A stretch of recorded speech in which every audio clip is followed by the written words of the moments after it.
네, 여러분 반갑습니다.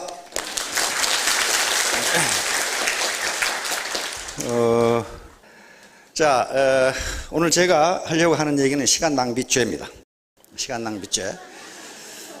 시간 낭비죄를 저지르면 어떻게 되는가 하는 것을 말씀을 드리도록 하겠습니다.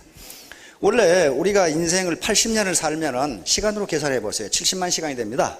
70만 한 800시간. 70만 시간이에요. 그러면 우리가 80년을 산다는 것은요, 우리가 저축해 놓은 70만 시간을 이렇게 빼쓰는 겁니다.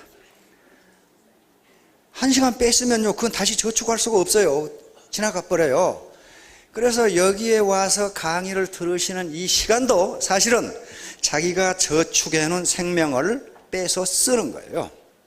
그러니까 시간은 곧 뭐가 됩니까? 생명이고 인생이 됩니다. 따라서 시간을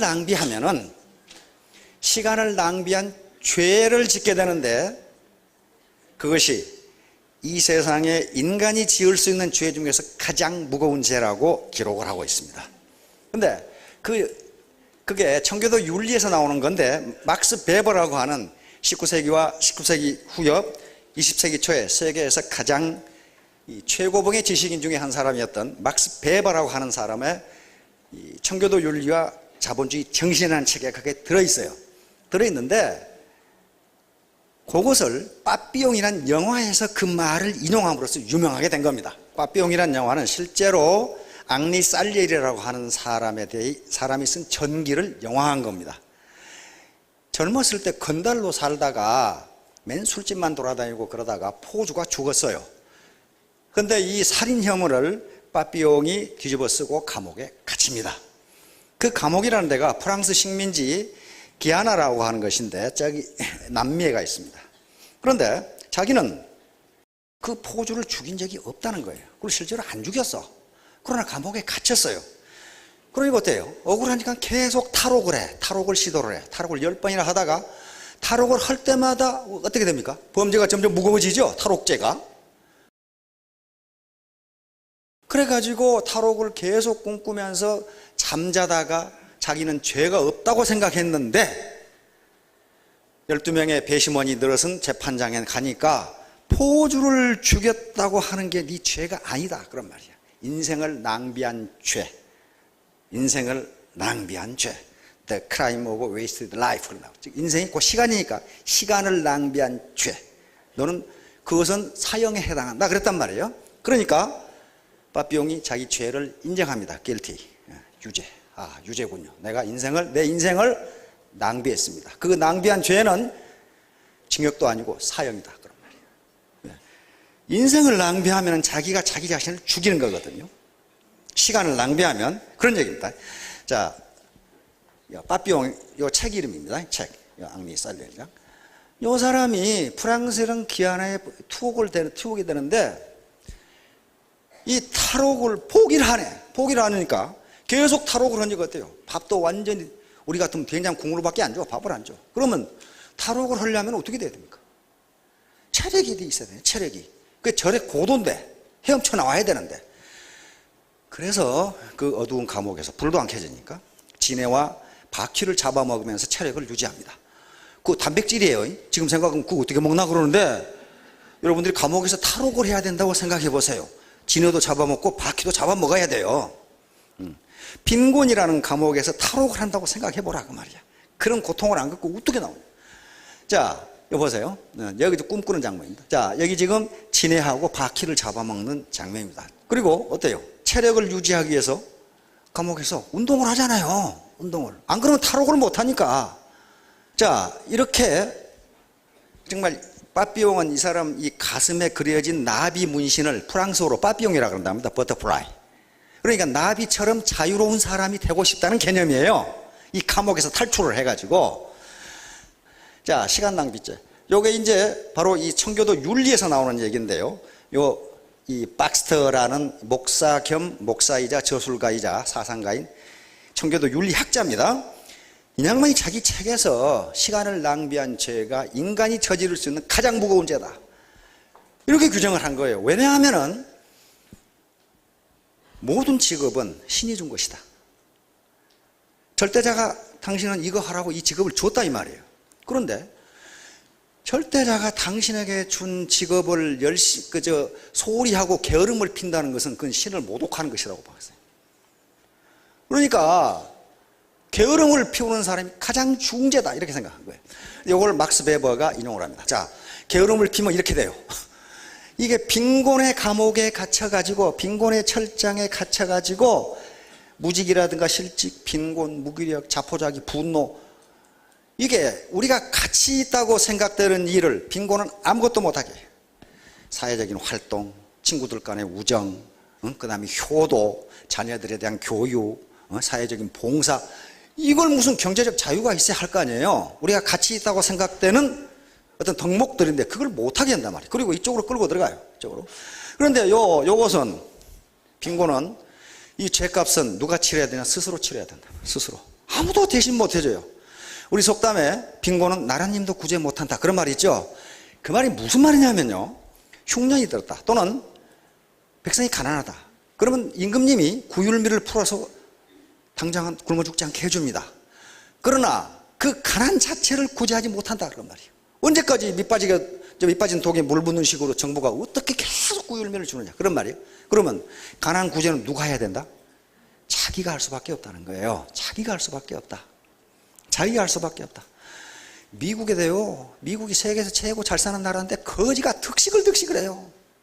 뉴욕이나 LA 가보세요. 한 푼 줍쇼 한 놈이 무지무지 많아. 그놈들은 또 커피값 달라고 그러더라고. 우리는 한 푼 줍쇼. 우리 지금 뭐 값 달라고 그러나? 라면 값 달라고 그러나? 뭐라고 그러나? 그럼도 커피값 달라고 그래. 거지가 많아요. 그렇게 잘 사는 나라인데.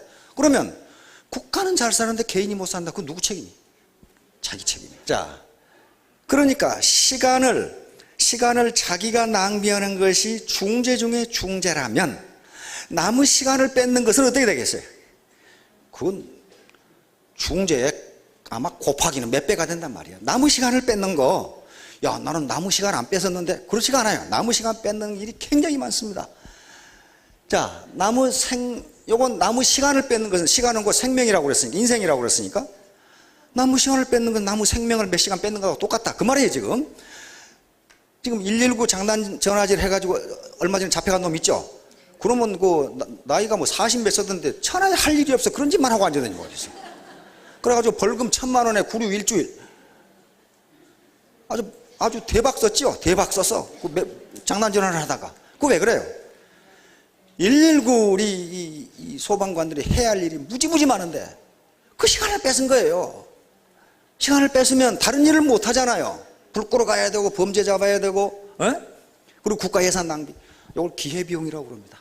그 인력들이 다른 일을 해야 되는데 그놈 장난질들 때문에 헛간데 갔다가 시간 낭비한 거.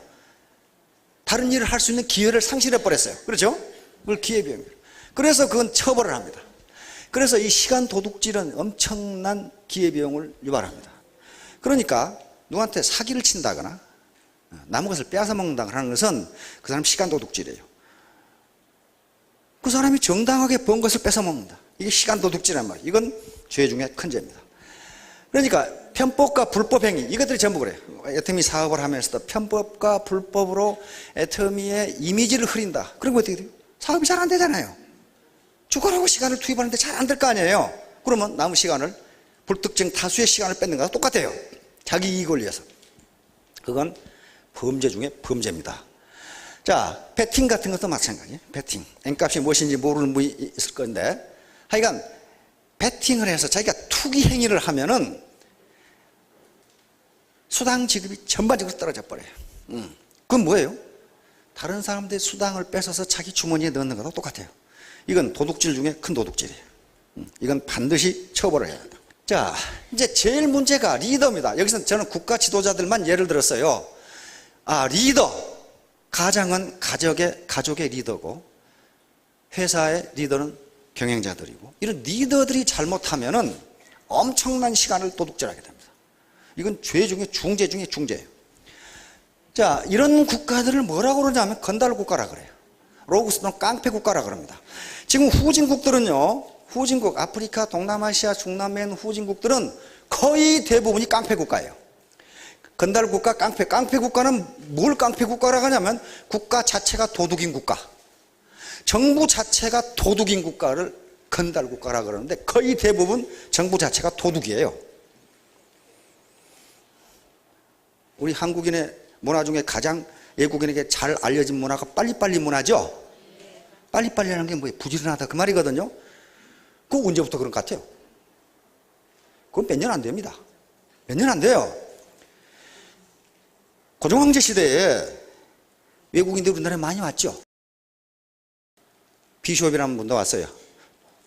조선과 그 이웃 나라들이라는 책을 있어요. 거기 읽어보면 어떻게 인간들이 이렇게 게으른가. 우리 조선인을 보고 그랬어요. 어떻게 게으른가. 양반은 비가 와도 뛰지를 않죠. 서양 선교사들이 와서 테니스를 치니까 양반들이 보고 허이 저놈들 종들이나 시키지 지가 직접 하냐. 종들 시키면 잘할 거 아니야 이거. 예? 그렇게 게을렀어요. 그런데 왜 게으른가 하는 걸 비숍은 써놨습니다. 양반 계층에서 끝없이 보충되는 흡혈귀 같은 관료들 일어났어요. 계속 빨아먹으니까 일을 할 모티베이션이 되지를 않아. 일해봐야 뜯어먹는데 안 하는 거야. 그런데 일제가 우리를 지배한 건 아주 불행 중에 불행이지만 그래도 좋은 점이 하나 있어. 계급을 완전히 없애버렸어. 북한에서 우리 넘어온 동포들 있죠? 넘어온 사람들이 가난뱅이가 넘어왔겠어요? 부자가 넘어왔겠어요? 전부 다 대규모 땅을 가지고 있는 지주분들이 넘어왔어요. 그래 땅 들고 왔습니까? 네. 계급이 완전히 없어요. 지주고 소장이 다 없어져버렸어요.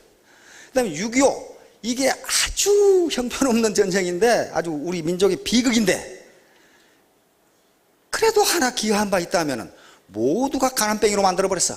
잘 사는 사람이 한 사람도 없어요. 그러니까 어때요? 전부 다 맨바닥에서 시작하니까 자기 노력에 따라서 자기 얼마나 열심히 일하느냐에 따라 사회 상층부로 올라갈 수 있는 모티베이션을 줬단 말이에요. 그때부터 바빠진 거예요. 바빠진 거라고요. 뺏어먹는 놈이 있으면 바빠지지가 않아요.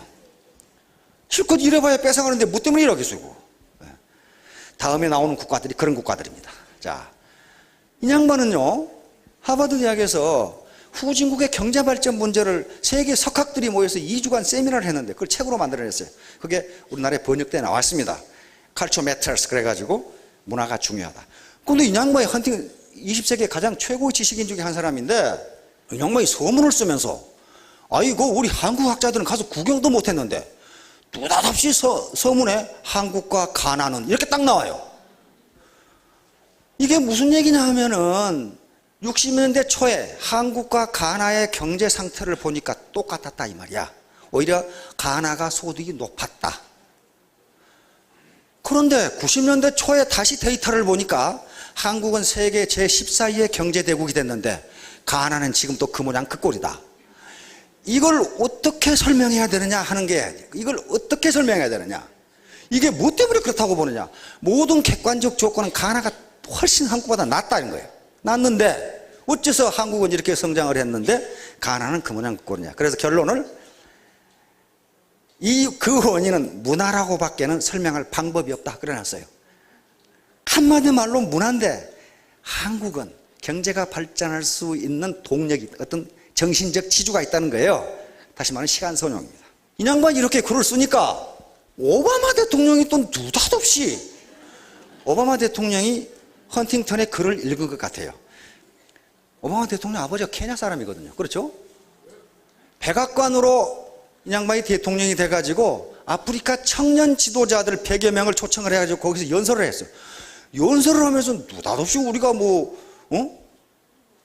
한국 사람 참석도 안 했는데 한국과 케냐를 똑똑 비교했어요. 자기가 태어났을 때, 1961년에 태어났어요. 케냐는 한국보다 소득이 많았다. 그런데 지금은 한국은 공업국가, 발전된 공업국가가 됐는데 케냐는 아직도 식량 문제 해결 못한다. 이렇게 딱 해놨어요. 그 뭐 때문이냐? 케냐는 지난 50년을 허비했다. 딱 해놨어요. 허비했다. 그러면서 국가바란스, 다시 말하면 국가 관리가 허술하다. 다시 말하면 부패했다. 부패했다. 자, 1965년에 우리 106달러, 가나 우리보다 어때요? 2.5배예요. 가나는 굉장히 아주 농토가 좋은 땅이고 농사짓기에 좋은 나라고 그 다음에 지하자원이 무지무지 많은 나라예요. 자, 케냐 우리가 갔죠. 근데 시간이 지날수록 어떻게 됩니까 이게? 지금 비교를 한다는 것 자체가 우습게 돼버렸어요. 작년에 우리가 22,778 이렇게 됐어요 지금. 이걸 보고 오바마 대통령이 한국은 분명히 케냐도 그렇게 될 수 있다. 지금 그 희망을 주는 거예요 거기서. 그러면서 한국이 그렇게 했다면 케냐도 그렇게, 아프리카 국가들도 그렇게 할 수 있다. 그런데 문제는 굿 가버넌스, 국가 관리가 허술하다. 즉 부패했다. 그런 말이 부패했다. 필리핀이요. 우리 박 대통령이 필리핀 가가지고요 얼마나 푸대접을 받았던지 말이죠. 완전히 마르코스라는 대통령이 촌뜨기 취급해가지고 다른 나라 국가 원수들은 인류 호텔에다 방을 잡아놨는데 박 대통령 방은 오막살이 같은 여관에다 잡아놨어. 그렇게 푸대접을 해가지고 박 대통령이 화가 치밀었는데 이 새끼 두고 보자 말이야. 근데 당장 5년 만에 우리가 뒤집었어요. 그걸. 필리핀은 그 당시 엄청난 선진국가였어요. ADB, 아시아 개발은행이 말레이시아에 있을 정도니까 필리핀이 아시아의 최고 선진국이라는 걸 나타납니다. 자, 우리 땅덩어리 99,000밖에 안 돼요. 가나는 어떻습니까? 인구가 우리 절반인데 땅덩어리는 우리 3배예요. 그렇죠? 굉장히 살기 좋은 나라예요, 여기가. 케냐는 우리하고 인구가 비슷한데 우리 땅덩어리가 우리보다 6배예요. 굉장히 살기 좋은 나라예요. 필리핀 인구가 우리 2배인데 땅덩어리 3배예요. 지하자원이 무지무지 많습니다. 여기가 케냐예요. 케냐 있죠? 요 나이로비가, 케냐의 수도 나이로비가 우리로서는 아프리카 진출의 교두보입니다. 이게 계속적으로 우리 우방이었거든요, 케냐가. 그리고 세계에서 가장 육상을 잘하는 나라. 그냥 그것밖에 할 것이 없어요. 다른 거 하면 공무원들이 다 뜯어먹어버려요. 저번에 텔레비전에 그게 나오더라고. 아니, 이 나라가 농토가 무지개 기름지고 비도 오고 그러는데 농사를 안 지어. 우리 기자가 묻더라고. 아이, 농사 지면, 옥수수 농사 지면 먹고 사는데 왜 안 짓냐 그러니까 농사를 지으면 거기서 나온 수확보다 공무원이 떠들어간 게 더 많대요. 그러니까 안 지어버린 거예요. 왜 그 모양 그 꼴인지를 알 수 있죠. 국가가 도둑인 국가. 국가 정부 자체가 도둑이에요. 그러니까 계속 뜯어먹으니까 안 해. 자, 여기가 가나가 여기 있습니다. 가나. 여기요. 여기 황금해안이라고 그러는데 굉장히 살기가 좋기 때문에 열강들이, 19세기 열강들이 아프리카를 진출할 때, 아프리카를 지배할 때 이쪽을 통해서 이렇게 갔어요. 그렇게 살기가 좋은 나라예요. 그래서 두 나라를 헌팅턴이 가나를 비교했고 오바마 대통령이 케냐를 비교한 거예요. 자, 가나 국교 대서양이죠. 가나, 코트디부아르, 이렇게 있죠. 나라들이 이렇게. 이게 강이, 볼타강이랑 강이 국토를 이렇게 흐르고 있기 때문에 굉장히 비옥하단 말이에요. 그리고 망간이라든가 지하자원이 무지무지 많고 코코아라든가 고무 이런 것들이 많이 나는 나라예요. 그래서 지금은 근데 계속 쿠데타야. 근데 지금은 다행히 정치가 안정돼서 경제가 아주 빠른 속도로 성장하고 있어요. 다시 말하면 정부가 뜯어먹지만 않으면 국민들은 빠른 속도로 경제는 빠른 속도로 성장한다. 지금 그런 얘기입니다. 케냐는 여긴데요. 케냐는 우리보다 땅덩어리 6배니까 관광 자원만 가지고도 먹고 살아요. 여기 보세요. 여러분들 마사이마라 동물의 왕국 보면 계속 나오죠. 여기 마사이마라하고 세렝게티. 그리고 빅토리아 호수. 빅토리아 호수 넓이가 한 7만 평방킬로미터. 그렇게 되니까 우리 대한민국만큼 해 호수가. 얼마나 자원이 많겠어요 여기에. 그 다음에 여기에 킬리만자로 들어봤죠? 날씨가 서늘하고 동물의 왕국. 요것만 가지고도 관광 자원만 가지고도 먹고 산단 말이에요. 그런데 지금 전부 다 맨발 먹고 뜀뛰기만 하고 있어요. 다른 거 해봐야 뺏어가니까. 예, 여기에 마사이마라. 이게 지금 빅토리아 호수입니다. 면적이 거의 7만이죠. 7만 평방킬로미터란 말이에요. 우리가 9만 평방킬로미터니까 얼마나 호수가 크고 자원이 풍부한지를 알 수가 있죠. 우리나라 동아프리카 요 무역과 금융의 중심지이고 우리나라의 아주 절대적인 우방입니다. 자, 필리핀 마찬가지죠. 이게 지도계층의 아주 끝도 없는 부패. 요게 필리핀을 망가뜨린 겁니다. 왜? 백성들이 무기력에 빠져버려요. 백날 해봐야 뺏어가니까. 안 해. 뺏기는 걸 뭐 때문에 하겠냐. 필리핀. 우리가 106달러일 때 189. 이것만 해도 2배 이상이죠. 그러나 통계에 따라서는 3배, 5배까지 있습니다. 그런데 지금 어때요? 시간이 지날수록 필리핀은 가만히 있고 우리는 계속 성장한단 말이에요. 자, 이때를 보세요. 우리가 10배예요. 10배. 필리핀은 10배란 말이에요. 그러니까 박 대통령을 그렇게 푸대접했던 사람들인데 지금 어때요? 왔다 하면 푸대접해야 되겠죠. 그렇게 하면 안 됩니다. 왜냐하면 필리핀은 6.25 때 우리에게 군대를 파견해서 싸운 나라예요. 그래서 우리가 지금 필리핀에 계속 건설을 해주고 있죠. 학교도 지어주고 계속 뭡니까 또 기술연수원도 지어주고 6.25 때 은혜를 갚아야 될 거 아니에요. 필리핀이 군대를 파견한다고 했을 때 전부 반대했어요. 필리핀에서. 왜냐하면 그렇게 추운 나라에 가서 그렇게 형편없는 거지 같은 국가를 왜 도와주냐 이거야. 그것도 무지무지 거지 같은 국가였거든. 그런데 마카팔카 대통령이 보내라고 해가지고 온 거예요. 이 양반이 필리핀을 말아 드신 분인데 마르코스 혼자 드신 게 아니고 이분하고 이분이 미스 필리핀이라는데 난 뭐가 이뻐서 이 양반이 미스 필리핀 이야 아주 그냥 욕심만 그냥 연세가 드신 분들은 이분 어디서 봤을 거예요. 우리 유경수에서 서거했을 때 조문 왔던 사람이에요. 근데 이 양반이 조문 와가지고 아주 말썽이 많았어요. 화려한 옷에다가 이 선글라스를 이마에다 끼고 왔거든. 요거요. 여기다 딱 선글라스를 거치고 딱 형을 이렇게 하고 있으니까 그 당시 우리는 굉장히 보수적인 국가잖아요. 한마디로 말해서 소갈머리가 없다 그 말. 자 이게 지금 도망간 다음에 대통령궁을 찾아보니까 저 신발이 2,500켤레가 나왔거든. 그래서 전시해 놨다고 그럽니다. 근데 반스는 전시를 안 하는 거야. 반스는 3,500장을 사놨다고 그러는데 언제 입으려고 그렇게 사놨는지. 그런데 필리핀이 안 되는 이유를 알 수가 있어요. 아주 초특급 호텔에서 80의 생일잔치를 하는 겁니다. 5년 만에 돌아와가지고 하원의원이 됐고 딸은 주지사가 됐고 아들은 상원의원이에요. 필리핀을 완전히 말아 드셨는데 그럼 그 말은 무슨 말이에요? 필리핀의 지배 세력이 다 똑같은 놈들이야. 다 강도들이다 그 말이에요.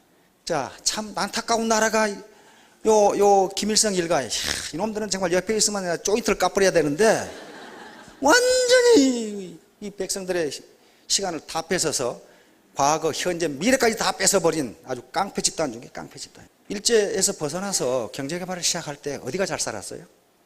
북한이 우리 2배 이상 잘 살았습니다. 왜냐하면 일제가 대륙 침략의 군수기지로 북한에다가 중화학공업을 건설했어요. 남한에서는 쌀을 뺏어갔어요. 그러니까 1946년에 북한이 우리 전기를 끊어버렸어.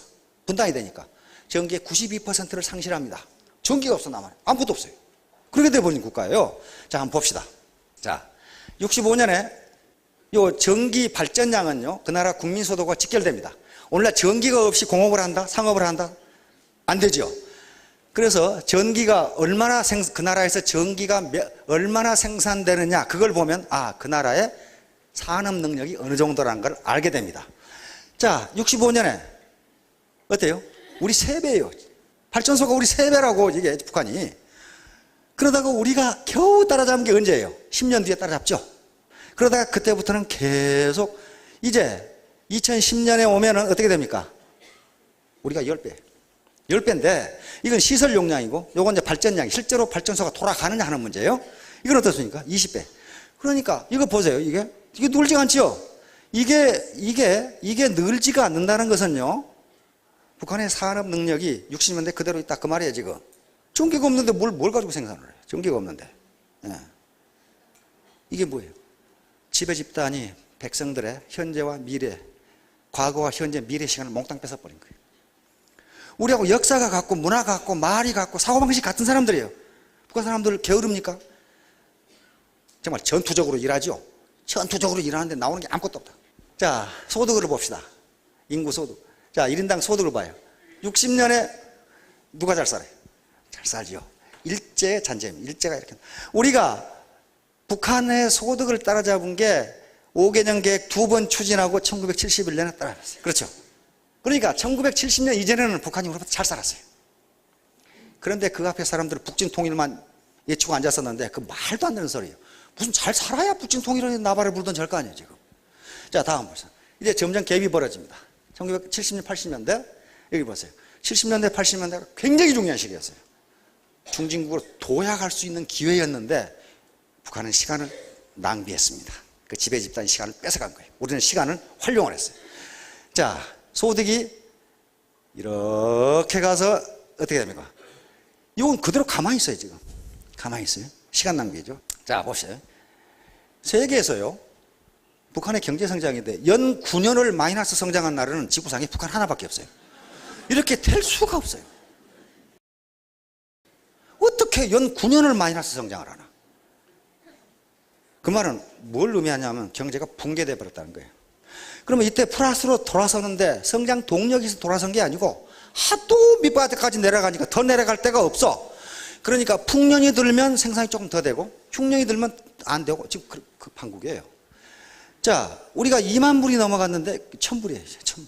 그대로 가만히 있는 거예요. 지금 세계에서 가장 가난한 국가입니다. 그러면 이제 국가가 그렇건 어떻건 나는 어떤가를 돌아보려고 앞에 이 서론을 익힌 거예요.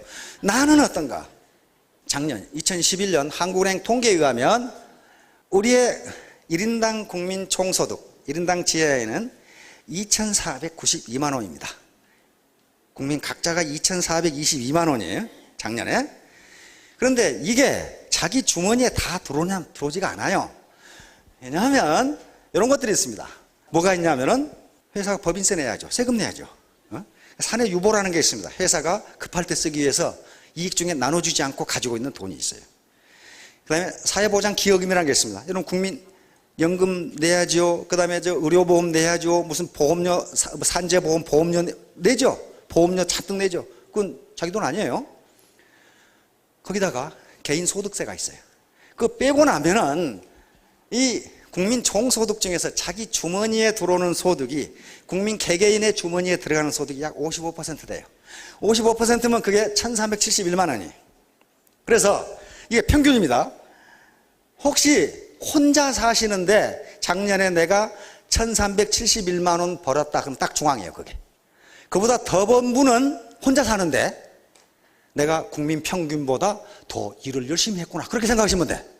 그보다 못 보신 분은 국민 평균보다 내가 게을렀네. 그렇게 생각하시면 돼. 자, 2인 가족. 2인 가족이면 어떻게 됩니까? 2,742만 원. 부부 사시는데 연소득이 2,742만 원보다 높으면 아이고 나는 시간을 참 잘 썼네. 이렇게 생각하시면 되고 그보다 낮다면은 국민 평균보다 게을렀네. 그렇게 생각하시면 돼요. 자, 그렇게 해서 4인 가족이면 5,484만 원이 평균입니다. 평균. 그보다 높으면 국민 평균보다 열심히 일한 거고 낮으면 국민 평균보다 생산성이 떨어진 거예요. 이걸 가지고 판단해 보시라고 말이에요. 내가 어떻게 살았는지 지금까지. 자, 그러면 아이고 나는 우리 남편이나 아내하고 아들 둘이 있는데 두 놈 다 학교 다니는데 소득은 3천만 원밖에 안 된다. 이건 나는 어쩌나. 평균보다 낮네. 낮아요. 평균보다 낮습니다. 낮는데 여기서 끝나면 절망이 되죠. 네. 절망이 되는데 자, 이게 집착할 필요는 없습니다. 시간을 압축하고 시간을 창조하고 시간을 복제할 수 있는 방법이 있습니다. 그게 유일한 방법이에요. 자, 소득을 크게 노동소득과 시스템소득으로 나누었습니다. 이렇게 나누는 것은 법률적으로 이렇게 나누는 것도 아니고 경제학적으로 나누는 것은 아닙니다. 이것은 노동과 소득이 어떤 관계에 있느냐의 관점에서 제가 이렇게 나눈 거예요. 이 네 가지 방법 외에 다른 방법이 다른 한 가지 소득이 더 있습니다. 공짜로 생기는 소득. 이걸 이전 소득이라고 그럽니다. 다시 말하면 미국에 있는 자녀가 한국에 있는 부모에게 생활비를 송금해 줬다. 이건 공짜로 생긴 거예요. 그 소득은 소득입니다. 그 다음에 종교단체에서 또는 국가에서 생활비를 지원해 줬다. 이거 소득은 소득이에요. 그런 건 제외한다 그 말이에요. 자기가 노동을 해서 번 소득. 자, 그러면 요 크게 노동소득과 시스템소득인데요. 노동소득의 가장 전형적인 건 요겁니다. 임금소득입니다. 이건 회사원이건 일용직 노동자건 공무원이건 장교건 마찬가지예요. 여기 임금을 받고 노동을 제공하는데 이 경우에는 소득과 노동을 맞바꾸는 거예요. 다시 말하면 자기 노동 공급이 중단되는 순간 소득도 중단돼요. 그렇잖아요. 회사에서 퇴직했는데 회사에서 계속 봉급 줍니까? 안 주는 거예요. 자, 자유업, 자영업. 이것도 비즈니스 소득, 사업 소득이라고 하는데 이것도 소득과 노동을 바꾸는 것은 틀림없어요. 다시 말하면 개업의사라든가 회계사라든가 변호사라든가 그렇지 않으면 지금 연예인들이라든가 축구 선수라든가 박지성이처럼 선수라든가 이런 사람은 또 많은 돈을 벌지만은요 노동과 소득을 맞바꾸는 거예요. 박지성 선수가 축구를 못하게 됐다. 저기서 계속 봉급 줍니까? 안 줘요. 노동과 소득을 맞바꾸는 거예요. 그래서 이것도 현재 소득이 많을지 모르지만은 노동 공급이 끝나는 순간 소득도 중단돼 버립니다. 바로 거지로 떨어진단 말이에요. 빈곤으로 떨어져 버려요.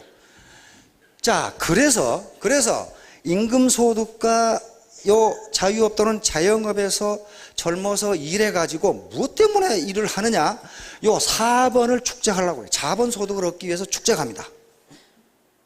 여기서 얻은 소득, 젊었을 때 여기 소득을 벌어가지고 자본을 획득하면 자본이 우리 시장경제 시스템이 계속적으로 소득을 창출해줘요. 자기 노동한다고 나오는 게 아닙니다. 은행에 예금이라든가 주식 채권 등의 유가증권을 가지고 있다든가 그럼 주식 배당금 나오고 은행 이자 나오잖아요. 그러면 은행 시스템, 우리 시장 시스템이 내 대신 일을 해주는 거예요. 자기가 무슨 일하지 않더라도 소득이 생겨요. 그 다음에 이 지적재산권, 저작권이라든가 음반이라든가 이런 지적재산권이 있죠. 상표권, 특허권 이런 것도 역시 소득이 나옵니다. 그 다음에 땅이나 건물 등 부동산을 가지고 있으면 역시 임대료 받고 빌려줄 수 있죠. 소득이 나와요. 그래서 요 자본소득, 이 자본을 소유하기 위해서 여기서 돈을 벌어서 자본을 갖게 되는데 문제는 퇴직한 세대들의 우리나라의 거의 대부분 80%가 자본소득이 부족하다는 거예요. 겨우 집 하나 샀는데 얘들 교육시키고 부모 봉양하고 그러다 보니까 막상 퇴직을 하니까 자기가 쓸 돈이 별로 없다 이렇게 된 거예요. 이게 하우스푸어라는 거란 말이에요. 집은 있는데 쓸 돈이 없다. 왜? 요 소득 창출 자본이 없기 때문이에요. 자, 그러면 요게 이제 시스템, 사업소득인데 자기 시스템을 갖는 거예요. 시스템을 갖는 방법은 세 가지가 있습니다. 요 세 가지 외에 다른 시스템을 갖는 다른 방법이 있으면 저한테 좀 알려주세요. 제가 찾기는 지금 세 가지밖에 못 찾았어요. 먼저는 자기가 시스템을 만드는 거예요. 창업하는 거예요. 기업을 만드는 거예요. 삼성의 이병철 회장님이나 현대의 정중 회장님은 맨주먹으로 기업을 만든 거예요. 그렇죠? 자기 시스템을 가지니까 이 양반들이 어디 가서 뭘 하건 소득이 올라오게 돼 있어요. 왜? 누가 일해줘? 대신 일해준다. 시스템이 작동을 해요. 그 다음에 시스템을 사는 방법이에요. 프랜차이즈. 아주 좋은 프랜차이즈를 사는 방법. 그러나 이것도 만만치가 않아요, 지금. 그러면 나머지 하나는, 요건 두 가지는 돈이 있어야 되고, 그 다음에 시스템에 들어와서 자기 시스템을 만드는 방법. 현재로서는 네트워크 마케팅 한 가지 방법밖에 없어요. 다른 방법이 있으면 저한테 알려주세요. 아니, 못 찾았어요. 자기 시스템을 갖지 않으면요, 천하에 무슨 일을 해도 노동과 소득을 바꿀 수밖에 없어요. 자기 구멍가게를 해도 자기가 일 안 하면 문 닫으면 소득 안 나와요. 자기 그 시스템이 아니에요. 그것은 자기가 노동을 제공해서 고용주와 노동자가 같을 뿐이지 역시 노동과 소득을 맞바꾼단 말이에요. 그래서 이건 이 방법밖에 없어요. 자, 시스템을 만들려면 이 돈이 필요합니다. 10억 가지고 회사 한번 만들어 보시겠어요? 그거 한 달도 못 가, 한 달도 못 가 망해. 지금 대부분 그래요. 한 달은 가겠구만. 한 달은 잘 버티면. 이게 옛날에 정주영 회장님이나 이병철 회장님이 회사를 만드는 시기하고는 전혀 다릅니다. 지금은 지식 산업이 아니면은 노동 지배 산업까지는 되질 않아요. 이걸 사면 되는데 이게 목 좋은 데 살려면 10억 있어야 된대요. 10억까지 있는 분은 하나 사가지고 한번 해보세요. 이건요, 사도요, 경영 능력이 없으면 안 됩니다. 제가 커피 프랜차이즈 하는 사람한테 물어봤어요. 물어봤는데 아주 그 집안에 커피를 다 하거든요. 로스팅까지 다 해서 제공하는데 커피점 10개 열면은 1개, 2개 살아남고 8개는 망한답니다. 왜 그러냐고 그랬더니 가서 커피를 먹어보면 안 돼요. 아, 이 집 망하겠네. 예. 다시 말하면 커피에 대해서 잘 알지도 못하는 사람이 커피는 똑같은 커피라도 그날의 온도, 습도 그런 거에 따라 전부 맛이 다르다네요. 어떻게 또 이 로스팅을 하는지 다 다르고 그런데 그런 델리케이트한 지식이 없고 능력이 없으면요. 커피 마시는 사람들은 뭐 때문인지 모르는데 저 집 커피는 맛이 없어. 그렇게 된다는 거예요. 그래서 망하고 흥하는 걸 누가 제일 잘하냐고 물어보니까 우유 배달하는 사람이 제일 잘한대. 저 집에 우유 아침에 몇 개 들어가 보면 아, 이 집 망하겠네. 이 집 잘 되는구만. 금방 안 돼요. 그런데 자기가 가서 먹어보면은 아, 이 집 괜찮네. 이 집 망하겠네. 안답니다. 그러니까 아무나 성공하는 게 아니고 재수가 없어 망하는 게 아니고 능력이 없는 거예요. 노력을 안 하는 게 노력을. 그래서 시스템을 이제 소유하는 방법 세 번째는 시스템에 들어가서 자기 시스템을 만드는 거예요. 이게 지금 네트워크 마케팅 사업이에요.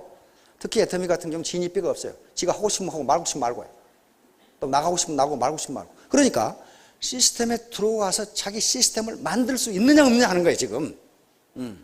그러면 시스템을 갖는 거예요. 그 시스템을 갖는데 방판하고는 달라요. 시스템을 자기 자손에게 어떻게 한다?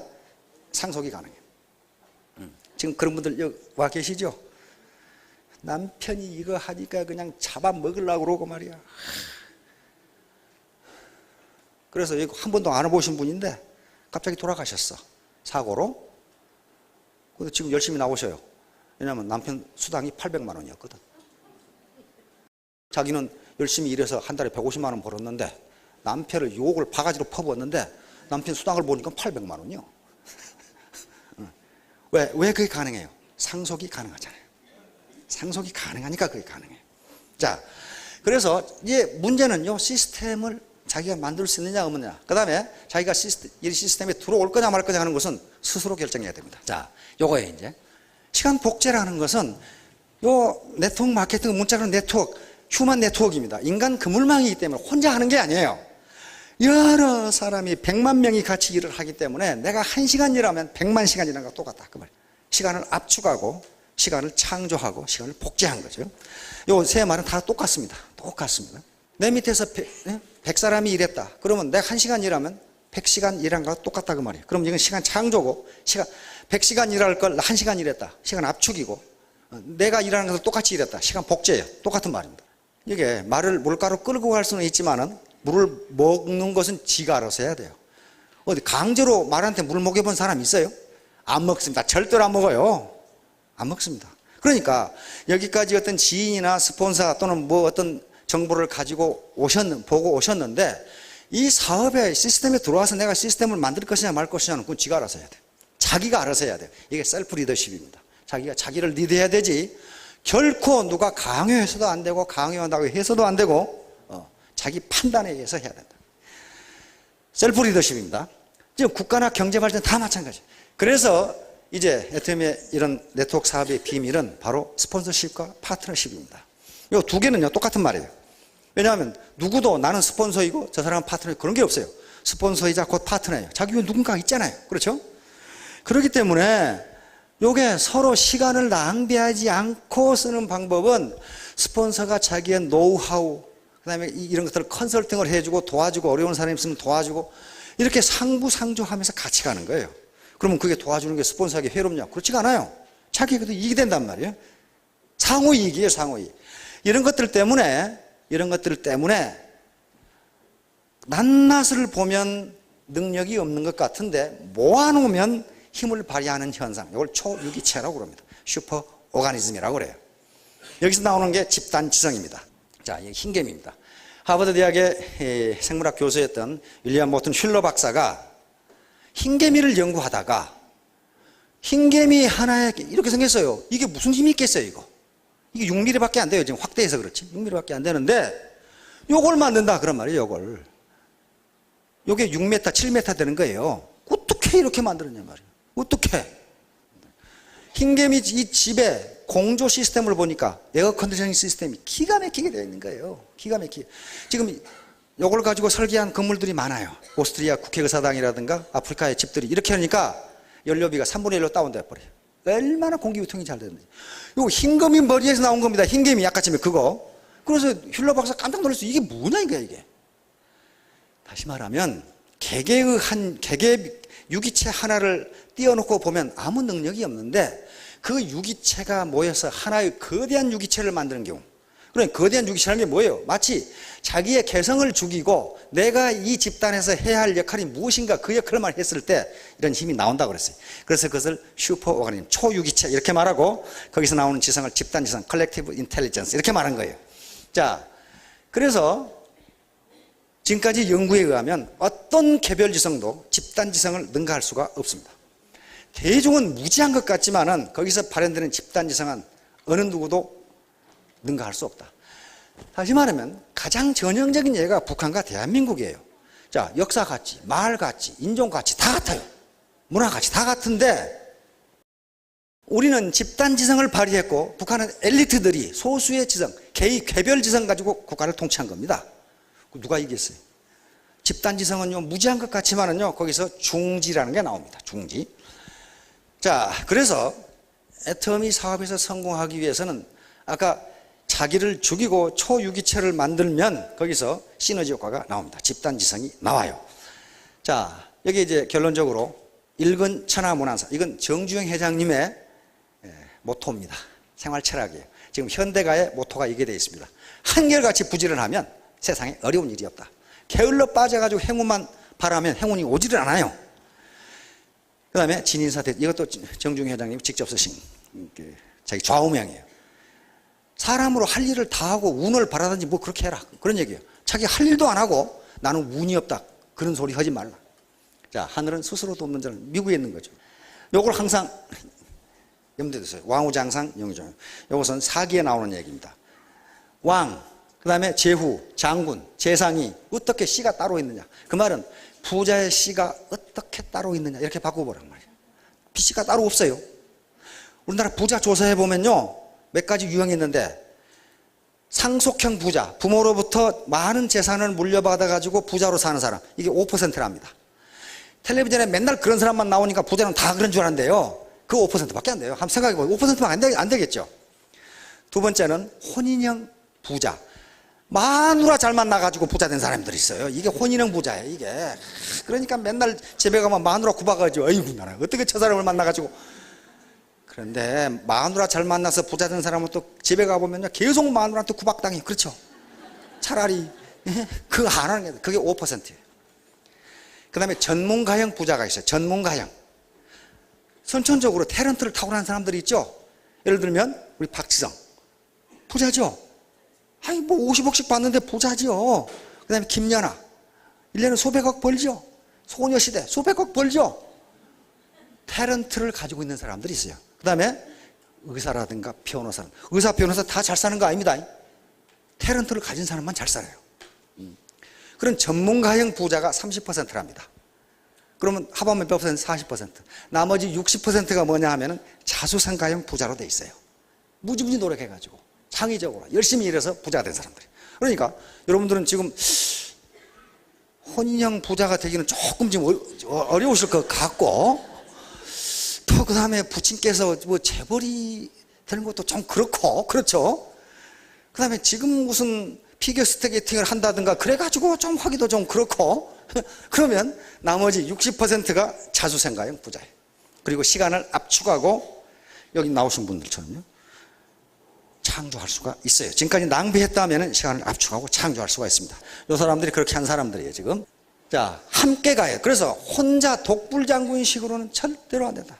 그것은 혼자 독불장군식으로 가면요, 삼성이나 LG나 SK 인재들에게 딸립니다. 딸려요. 그 사람도 굉장한 사람들이거든요. 보통 사람들이 아니에요. 1대1로 상대하면 져요. 그러나 초유기체를 만들어서 집단지성을 발휘하면 이길 수 있다. 자, 철창에 갇힌 뱀. 혼자 먹으려다 이꼴된다. 그 말. 혼자 먹으려다가 김종학이라는 사람이 자기 딸에게 보낸 그림 편지라는 책에 보니까 이 얘기가 들어있어요. 강원도에 어디 사는데 하루는 마당에 보니까 어린 새가 떨어져 있어요. 어린 새가 떨어져 있으면 강원도 그래서 뱀이 잡아먹어 버려요. 그러니까 이걸 보호해야 되겠다 해가지고 새장에 넣어가지고 마당에 놔뒀어요. 어미새가 와서 먹이를 주기 좋게. 점심을 먹고 왔더니 새는 온데간데였고 뱀 한 마리가 새를 자시고 철창 안에 지가 들어가 있어. 그런데 하도 새를 지가 통째로 삼켜가지고 들어갈 때는 들어갔는데 나오지를 못해. 독식할 때 이런 현상이 나타납니다. 그래서 이 김종학 그 화백이, 그 말은 제가 그래도 안 적어놨어요. 이놈의 자식을 때려 죽겠다고 나와 있거든요. 혼자 독식하려고 하면 철창에 갇혀서 이신세가 됩니다. 한번 볼까요? 어떻게 됐는지. 자, 30년간 80조를 혼자 자셨던 이집트의 무바라크 대통령 재판받는데 철창 속에서 받고 있어 지금. 호가호의, 다시 말하면 최고 권력을 등에 업고 혼자 독식하다가 최고 권력은 지금도 살아있는데 요놈은 여기 들어가 있어 지금. 지금 철창에 앉아 계시는 분들 많지요. 네. 혼자 독식하다 그렇게 된 거예요. 자, 하버드 도서관의 낙서. 하버드 대학은 세계 최고 대학입니다. 그런데 우리는 머리가 좋기 때문에 성공한다는 낙서가 하나도 없어요. 뭐라고 되어 있는 거예요? 지금 잠을 자면 꿈을 꾸지만 지금 공부하면 꿈을 이룬다. 지금 잠자시는 분들은 꿈을 꾸시겠지만은 공부하면 꿈을 이룹니다. 꿈을 꾸시겠습니까? 이루시겠습니까? 한번 생각해 보세요. 이루셔야 되겠죠? 이 밑에 또 다른 낙서가 또 있어요. 지금 흘리는 침은 내일 흘리는 눈물이다. 그렇게 돼 있어요. 자, 내가 헛되이 보낸 오늘은 어제 죽은 이가 갈망하던 내일이다. 이것은 그리스 철학자가 한 얘기입니다. 그 다음에 늦었다고 생각했을 때가 가장 빠른 때이다. 이 하버드 대학생들이 써놓은 거예요. 여기에 지금 연세가 지기 사신 분들, 퇴직하신 분들, 아이고 내가 언제 부자 되나 그렇게 생각하지 마시고 지금이 가장 빠른 때로 앞으로 120년간 살아야 된다는 끔찍한 생각을 한번 해보세요. 참 아주 끔찍하게 그지없죠. 자, 오늘 할 일을 내일로 미루지 말라. 하버드 대학생들이 하는 얘기. 성공은 아무나 하는 것이 아니다. 철저한 자기관리와 노력에서 비롯된다. 성공은 머리로 하는 게 아니다. 세계에서 가장 머리가 좋은 하버드 대학생들의 낙서입니다. 철저한 자기관리와 노력. 자, 다음 마지막으로 이제 토마스 에디슨. 이 양반은 직접 자기가 경험을 했기 때문에 이런 얘기를 한 겁니다. 시간은 참으로 모든 인간이 가지고 있는 유일한 자본이다. 그리고 그것은 절대로 낭비하거나 함부로 허비해서는 안 되는 것이다. 절대로 시계를 보지 말라. 이것은 젊은이가 꼭 기억해 주기 바라는 일이다. 퇴근 시간을 기다리면서 시계만 들여다본 젊은이가 되죠. 그래서 에디슨의 연구실에는 시계가 없었다고 합니다. 계속 연구가 끝날 때까지 연구 계속 하는 거예요. 그래서 몇 시간 했냐? 나는 하루에 약 18시간의 일을 즐겨. 이 사람은 일을 했다 그런 말이 없어요. 즐겼다 그렇게 돼 있어요. 즐겼다. 인조이 했다고 돼 있단 말이에요. 잠깐 동안은 낮잠을 제외하고 나는 매일 평균적으로 4, 5시간 밤잠을 잔다. 이렇게 일을 했기 때문에 역사상 가장 많은 발명 특허를 얻은 사람입니다. 1039가지인가 그렇죠. 발명 하나 하기도 힘드는데 어떻게 1009가지, 1039개를 하겠어요. 이렇게 열심히 하는. 근데 이 사람 학력은 뭡니까? 초등학교 3개월 중퇴. 그 말이죠. 그렇게 됐어요. 초등학교 3개월 중퇴. 그런데 이렇게 노력을 해가지고 에디슨은 머리가 별로 안 좋았어요. 머리가 좋다는 기록은 한 군데도 없어. 그러니까 머리가 상당히 나빴어요. 그런데 완전히 노력과 땀으로 이렇게 만든 사람입니다. 그렇다면 이제 오늘 여기 오신 분들도 아까 셀프 리더십을 얘기했는데요. 정보를 판단하고 분석하고 결심하고 내가 행동으로 옮길 것이냐 말 것인가는 자기에 속하는 것이지 누가 강권하거나 또는 누가 해줄 수가 대신 없습니다. 자, 모두 성공하시기 바랍니다. 감사합니다.